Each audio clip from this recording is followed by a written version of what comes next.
Hey everyone.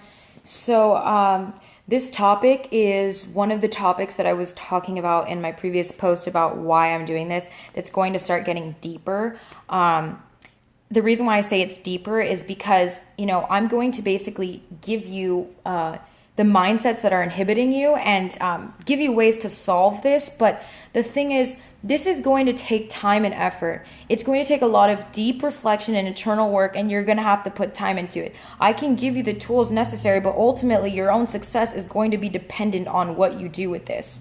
With that said, this is going to be a longer video, but I really need to touch on everything in order to make it all kind of come together and for you to understand all the aspects of this. And I have like a little paper written down because I needed to like organize my thoughts. I'm going to at first talk about like two things you need to just stop doing altogether, and then I'm going to talk about what you should start doing.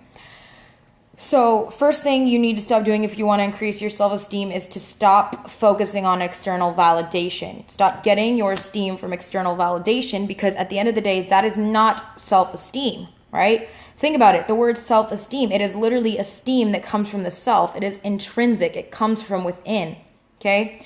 So getting your esteem from others isn't going to actually increase your self-esteem. It's fleeting. It's a fleeting feeling. You're always going to be constantly focusing on what everyone else thinks of you, and that is not going to be a lasting feeling, okay? Because people's opinions change of you, and people aren't going to constantly be validating you.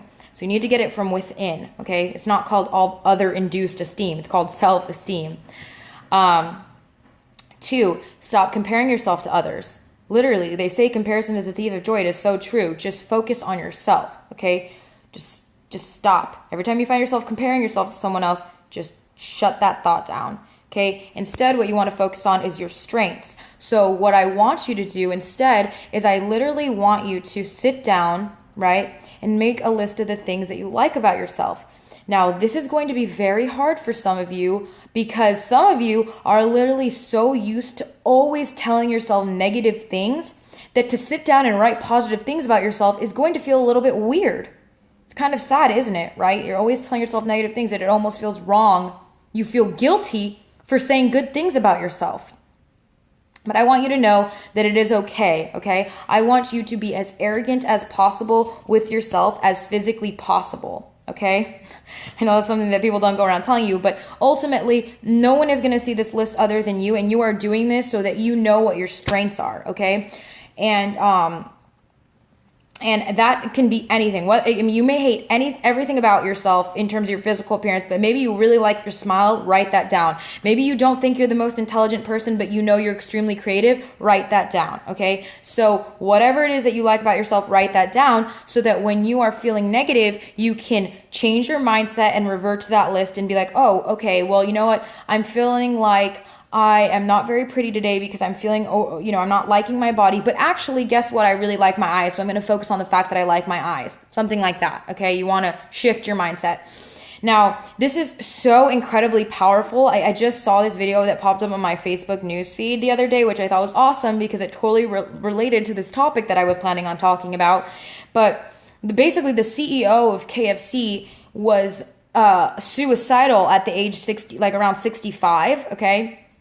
Because all these negative things had happened in his life, and he may have actually ended up committing suicide if he had not had this one thought. He all of a sudden remembered that something that he is better at than anyone else, something that he just knows that is really good at, is cooking. So he started cooking fried chicken, started selling it around his neighborhood, and voila, you have KFC, okay? So this man who was basically suicidal shifted his mindset from negative to positive, something focusing on his main strength, and he ended up creating this company that we have now called KFC that is hugely successful, okay? Number 2 thing you can do to increase your self-esteem. They say change the things that you cannot accept and accept the things you cannot change. That's true, okay? So if there's something that you feel you don't like about yourself and you can change it, then I would say go for it. I'm always about growth. If you can grow as a person, you can grow in some way, then change it. Some things you're not going to be able to change. You're just going to have to accept it. It's okay. You don't have to be perfect. But for the things that you can change, let's say you're temperamental and you don't like that about yourself, you can develop your patience. Okay. So that's just something you'd have to work on your own. If there's something that you don't like about yourself physically, like let's say you feel that you're not fit enough. I have multiple posts related to losing weight and all that. But at the end of the day, I want you guys to know that the physical appearance is not the most important thing, okay? Like, it is not. Ultimately, you have a soul, you have thoughts. There are so many things that are just more important than just the physical body in which you were born in which you have no choice in the matter, okay? So, like I said, you can fix maybe you can improve your body, the shapeliness of your body, that's something you have control over, but essentially you have no control over, what your face looks like, okay? So ultimately, it's really not that important. Honestly, I've seen men. I've talked to men about this, but a girl can go from being a 10 to a 5 because she has a horrible personality, and a girl can go from a 6 to a 10 because she has an amazing personality. Okay, so focus on yourself internally, your personality. That is ultimately what is the most important, in my opinion. That's just my opinion, but So the third thing, the reason why you may have a low self-esteem and what you need to do to fix it is that, essentially low self-esteem comes from the belief that you are not enough, right? You don't think that you are enough in some way. Maybe you're not intelligent enough, you're not pretty enough, whatever. But what I want you to think about is the fact that at one point, right, you were a baby, right? You were a baby. So I know this sounds kind of weird, but you were just as special and beautiful as every other baby, right? There was no baby that was more special or more beautiful. Every baby was just this precious little thing that came into the world and needed humans to survive, right? So we were all on the same playing field at one point. And then somewhere down the line, that started to change. And the things that were happening to you and the people that you were encountering made you believe that you weren't enough, okay? And I just want you to know that that's not true. You are enough. You were brought into this world for a reason. You can do so many amazing things. You were just as capable of everyone else to do amazing things. I just told you about the KFC guy who's 65, suicidal, and changed his entire life around, okay? And like I said, back to what I was saying before, physical appearance is not the only thing that matters. You can do so many amazing things. You can get internal, validation from changing people's lives and doing something with your life that is just not relevant to physical appearance, okay? So just keep that in mind. We were all on the same playing field at once. Something happened along the way that made you think you weren't enough, but you are enough. Everyone is enough. We all were born and we're all going to die, and we are all immortal. We're not immortal. We are all on the same playing field, and no one is better than the other, because no matter what, I know this is morbid, but no matter what you do, it doesn't matter if you end up with all of the money in the world. At some point, it's all going to be taken away from you in death. So why not just try to focus on living the best life that you possibly can in this moment, and just being completely content with where you are at life in that moment, okay? That's a little bit deeper of a topic. I'm not going to get too into that. I know that scares people a little bit, but that is how I think about it. So anyways, back to not thinking you're enough. What I want you to start doing in that regard is affirming to yourself every day that you are enough, whether that be writing that on your mirror, writing it down on a piece of paper that you look at every day, writing yourself an alarm that says you are enough, it wakes you up with that, or writing it on your hand. Whatever it is, you need to affirm that to yourself every single day. And I know some of you are going to think oh, it's so hokey pokey to affirm to myself that I, am enough, because I'm not going to believe it. Well, here's the thing. At some point you will believe it. The mind is very, very powerful. It's literally amazing how powerful it is.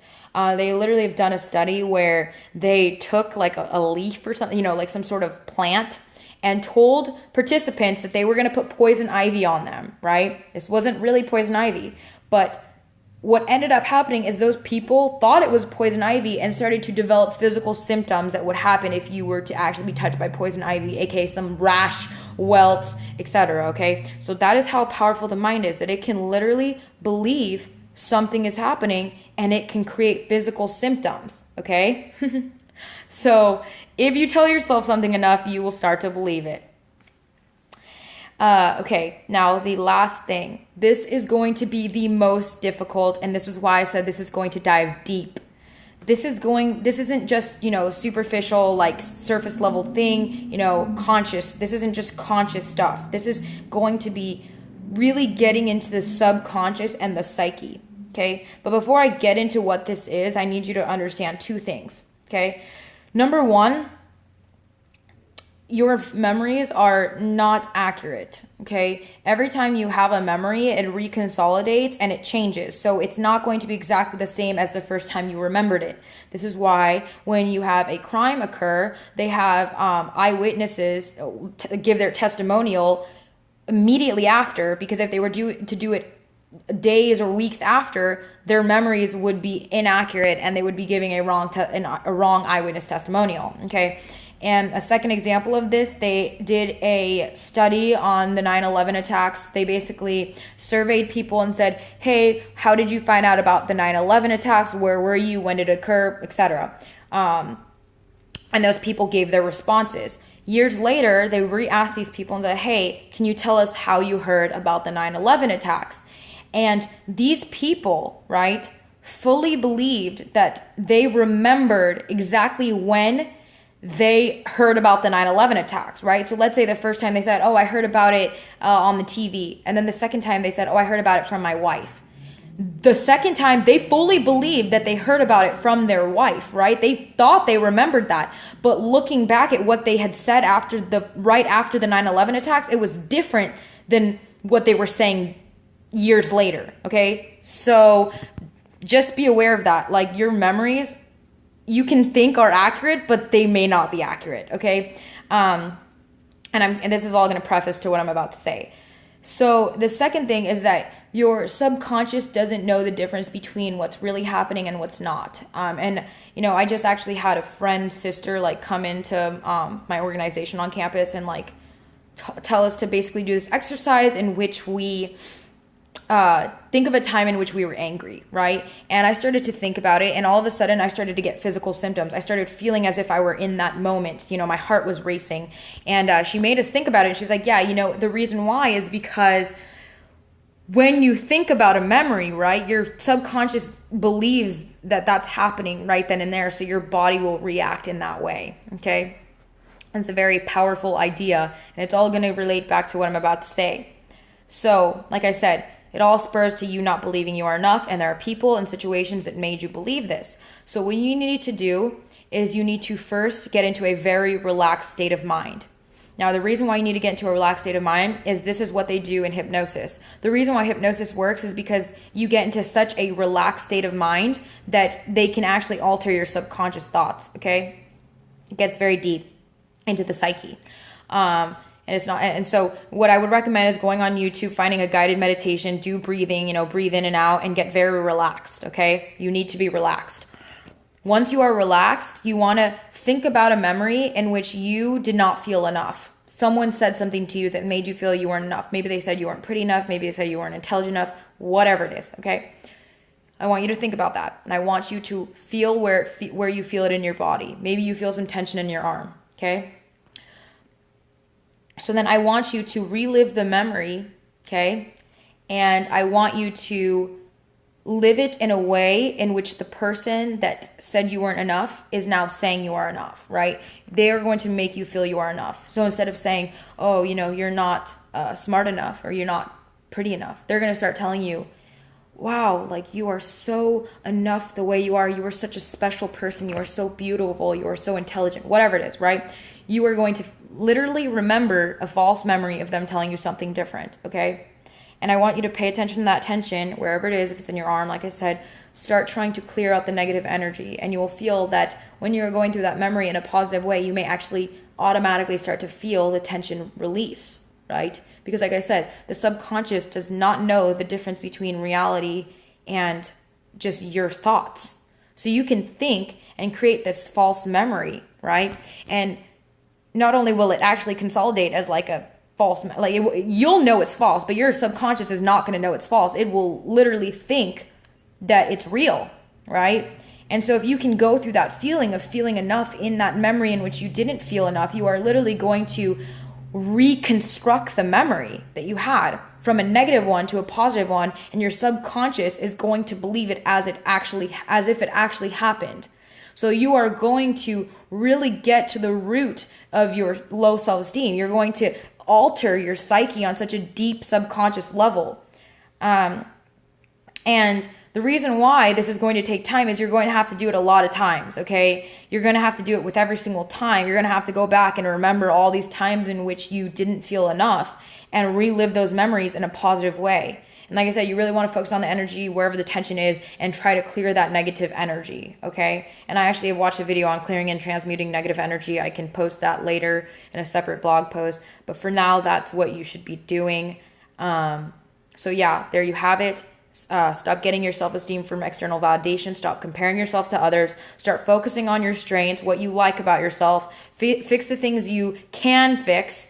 You are enough, okay? Affirm it to yourself. And start changing the negative memories to positive, because you can literally trick yourself, almost brainwash yourself into believing that it happened in a positive way, and your subconscious will thank you.